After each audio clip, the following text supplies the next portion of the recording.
ወይኔ በጣም ነው የሚያሳዝነው። የፈራነው ነገር አልቀረም እንግዲህ ተከስቷል። ግን እኔ ትናንትናም ብያችሁ ነበርና ይሄ ነገር ያ ትንሽ ከበድላል። ቢሆንም ግን በዚህ መለየት የለበትም እሱ። ገባችሁ አይደለ?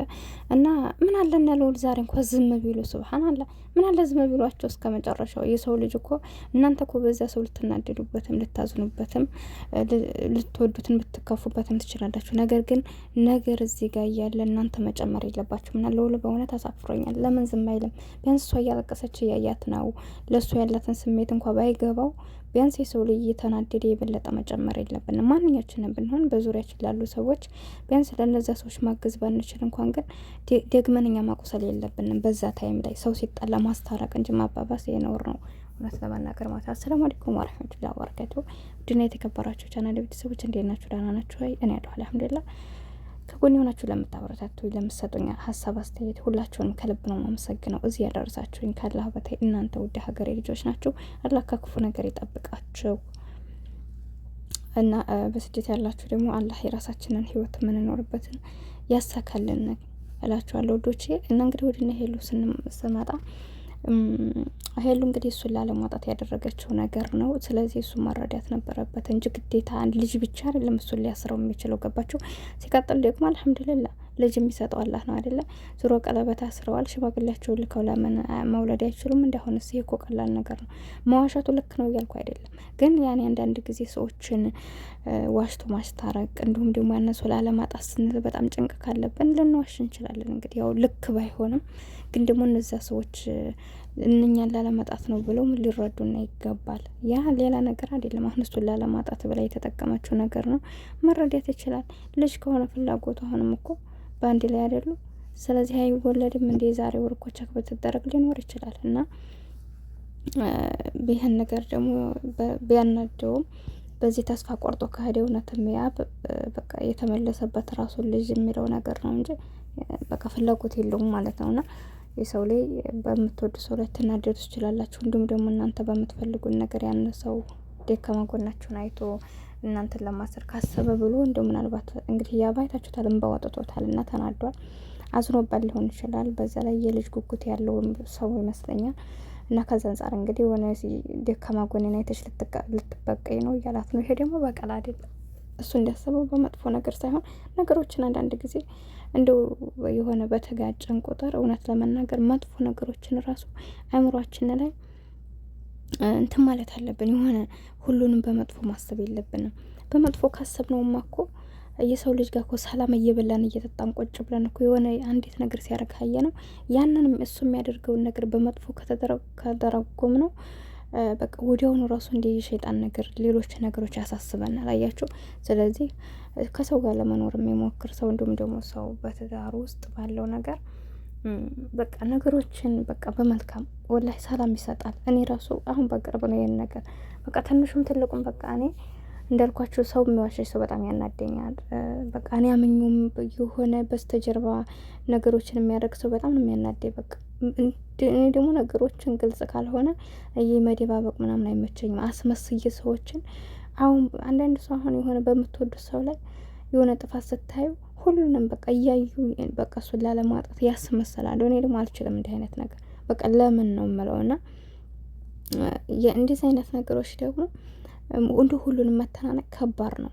እንደ እንኳ ከመናገር ወደ ኋላ ባትሉም እንኳ ግን ይሆናላ እንደው ይመሳሰልብናል። የሆነ ጸብ ባለበት ቦታ ጥሩም ነገር ይመሳሰላል። ትንሿንም ነገር ዝም ብለን መታለፍ የምችለውንም እንደው እዛ ላይ መጨቃጨቅ ምናምን ይሄን አስፈላጊ አይደለምና ስለዚህ አሁን ያንን ነገር እንትን ብሎ በዚህ ምክንያት አድርጎ ባይለያት እውነት እንጃ ሰው ለፍቅር ብሎ ለዝቅ ለሚሉ ለነሱ ሰዎች ብንረዳቸው ብዬ አስባለሁና እናንተ ላለማጣት ለሚጥርላችሁ ሰው እናንተን ብትረዱ ብዬ አስባለሁ። ግን ደግሞ በስተጀርባችን አንዳንድ ነገሮች ሲመጡ እንደዛ አይነት ሰው ወይ ደግሞ ለህይወታችን አስፈላጊ ካልሆነ ወይ ደግሞ እኛን የሚያናደን ሰው ኑሮ የማይጠቅመን አይነት ሰው ሲሆን ነው። ሄሉ እውነት ንጹህ ልጅ ናት። ምናልባት እኔ እንግዲህ ያብነ በደለችው ምላን ነገር የለም እንግዲህ ከልዑል ራቂ ብሏት ከልዑል አለመራቋ ብቻ ነው እንጂ ሌላ ነገር ያብን የሚያስቀይም ስራ አልሰራችበትም። በቃ አምናው እስከ መጨረሻው ድረስ ነው እየተጓዘች ያለችው ወደው ማለት ነው።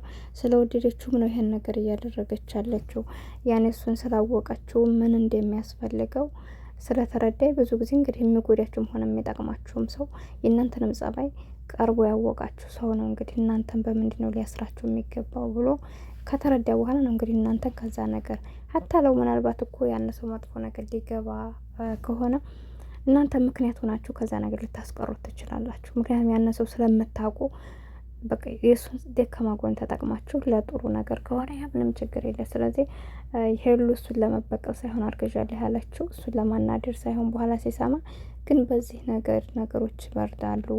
ይህን ነገር አይቶ ከታረቅነ በኋላ በሂደትም አስረዳዋለሁ ወይም ብላ ወይ ደግሞ በሂደትም ድጋሜ እሷ የተመኘውን ነገር ያን ያክል ልጅ ፍላጎት ካለው እና አረግዛለሁ ወይም ብላ አስባም ሊሆን ይችላል። ገባችሁ አይደለ? ስለዚህ እነ ልዩ መጥተው ግዴታ ቸክ ትደረግ ሲሏቸው ይህን ነገር ህዶ ቸክ ባያደርግ እኔ ትናንትን ብያችሁ ነበር።